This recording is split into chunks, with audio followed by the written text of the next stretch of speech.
Hello dear students, how are you people? Today, this is the first lecture of heat transmission. আজকে আমরা heat কিভাবে transmit করতে পারে from one place to another. We will learn about that topic. Fine. Now we'll start with the classification of heat transmission. Heat transmission কে কত রকম ভাবে classified করা যায়, কতগুলো টাইপস হতে পারে সেটা দেখব। বেসিক্যালি তিনটে টাইপস হয়। There are three types of heat transmission. Number 1 is conduction, number 2 convection, and number 3 radiation. So we can divide heat transmission in three categories. Number 1 conduction, number 2 convection, and number 3 radiation. So at the case of conduction, heat transmit, but the particles of a system does not move its position. একটা জায়গা থেকে আরেকটা জায়গায় hit transmit করবে, কিন্তু পার্টিকেলগুলো যেগুলো রয়েছে সেগুলোর কোনো জায়গা চেঞ্জ হবে না। So that's the type of conduction. At the case of convection, the heat will propagate through a medium, একটা মিডিয়াম থেকে হিট প্রোপাগেট করবে, and the position of the particles that are helping to propagate the heat will change. যে পার্টিকেলগুলো help করছে হিটটাকে propagate করতে, the position of those particles will be changed. Next, radiation. At the case of radiation, no such particles is required. কোনো রকম পার্টিকেলের দরকার নেই। Like the heat energy coming from sun to earth, there is a huge non-medium thing between sun and earth. So radiation process does not require any amount of medium or particles to propagate from one place to another. Okay, now we will describe each process. Basically conduction and radiation will be our main focus, where we will learn how conduction is. So for now, here is conduction. So at the case of conduction, we can say some amount of particles or some materials, some medium can propagate heat energy very fluently. Those are called good conductors.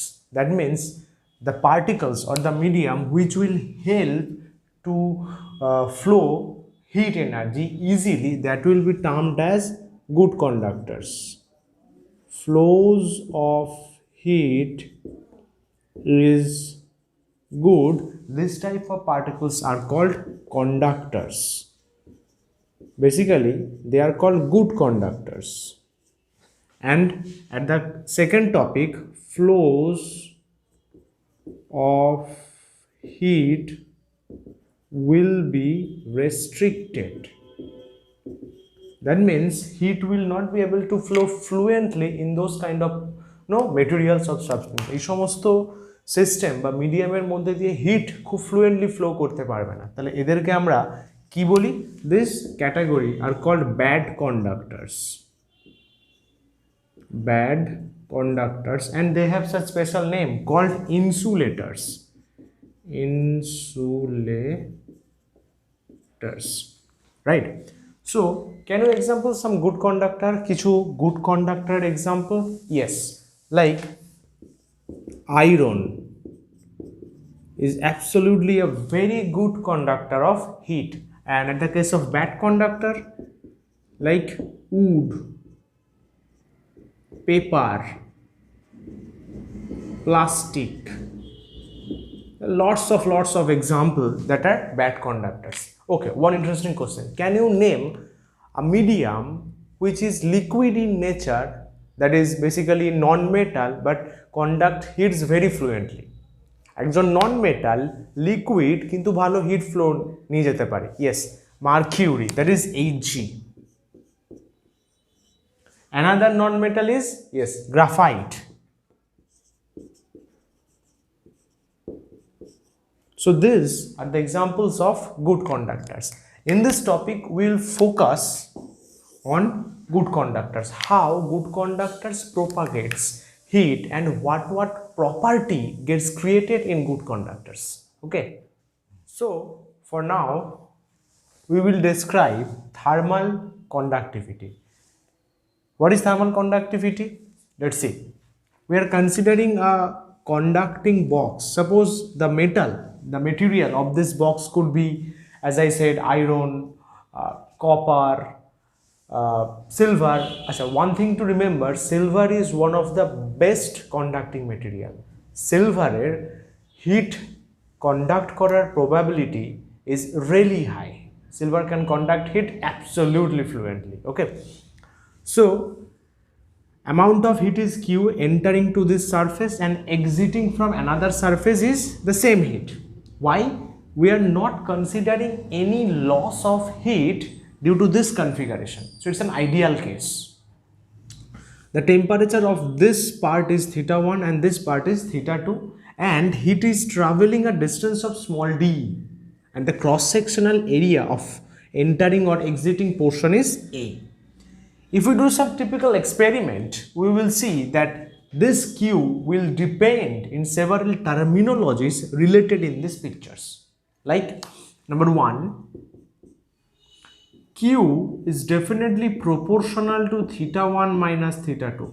One thing to remember, heat is entering in this surface, a surface heat enter korche, and heat is exiting from another surface. That means the temperature of this surface, that is θ1, is definitely larger than the temperature of this surface θ2. A surface temperature θ1 definitely θ2 থেকে বড়. That's why heat Q is proportional to θ1 minus θ2. Right? Number 2, Q proportional to A, area. Suppose you are using a huge large area and I am using a small area like my palm. So I need small amount of energy to hit this surface. এই সারফেসটাকে hit করতে কম amount energy লাগবে. If that means if A is small, then we need small Q. But if A is large, then we need huge amount of heat. বেশি hit লাগবে. That's why Q proportional to A. Number 3, Q proportional to, see, D. D is the travel distance, the distance heat is traveling from one surface to another. If you increase the distance, then heat will face some restriction to travel to that distance. যদি D টা বাড়িয়ে দেওয়া হয় তাহলে heat flow তে problem create হবে. That means Q is inversely proportional to D. And fourth one, Q proportional to T, and T is time. This is so true, so true. If you give heat by several times or by huge amount of times, অনেকক্ষণ ধরে যদি আমি hit দিতে থাকি, definitely the amount of heat produced or propagating through this surface will increase. That's why heat is proportional to time. And if we combine these 4 topics, what do we get? We will get Q proportional to this. θ1 minus θ2 A T by D. I hope you can see it. So if we eliminate the proportional sign, then definitely there will be a constant. We are considering the constant as capital K. This one is del theta A into T by D. This is the main formula, and eventually K is QD del theta A T. So this K defines thermal conductivity. So thermal conductivity is basically a property of the medium which can be expressed in this terminology, right? Where Q is the heat, D is the distance the heat has traveled, del theta is the temperature difference, A is the cross-sectional area, and T is time, right? So how we can define K? Definition. Say, if we consider D as 1, del theta as 1, A as 1, T as 1, then K equals to Q. So that's a really easy definition. If we use a slab or a conducting material having distance between its two surfaces as 1 unit, having 1 unit temperature difference, having 1 unit cross-sectional area, and if we calculate the amount of heat flows in per second, then the amount of heat flowing through from one surface to another in the slab will be the conductivity, K. Okay, now we will see the units and dimensions of K. So how we can write that? Units. What can be the units in SI unit? Simply, like K is related like this. So in SI, unit of Q is heat. So its unit is joule, that is J. And D is simply the distance, that is meter. Acha, del theta is the temperature difference, that is unit is Kelvin, right? Capital K. And A is the area, meter square. And T is time, that is second. So meter get cancelled. So joule, Kelvin inverse, meter inverse, second inverse, right? And as you can see, joule per second is watt. So it will be watt, meter inverse, Kelvin inverse. And in terms of CGS, we can say joule is simply be calorie, Kelvin is degree C inverse, meter will be centimeter inverse, and second, yes, second is always second, right? So now we will go in the term of dimension of K. Okay, so dimension of K is formulated like this, and as you know, third bracket is used for dimension. We need to put the dimension of each and individual terms. So Q is the heat and its dimension, yes, right, m L square T minus 2. D is the simply distance, that is L. Acha. A means area, that is L square. Del theta is the temperature, we can consider it as theta. T is the time, that is T. So L square get cancelled. So final dimension m L T minus 2 T minus 3 theta minus 1. So this is the dimension of K. Now we will see some values, basically ideal values. Ideal values of K. See, basically two values. K tends to infinity and K equals to 0.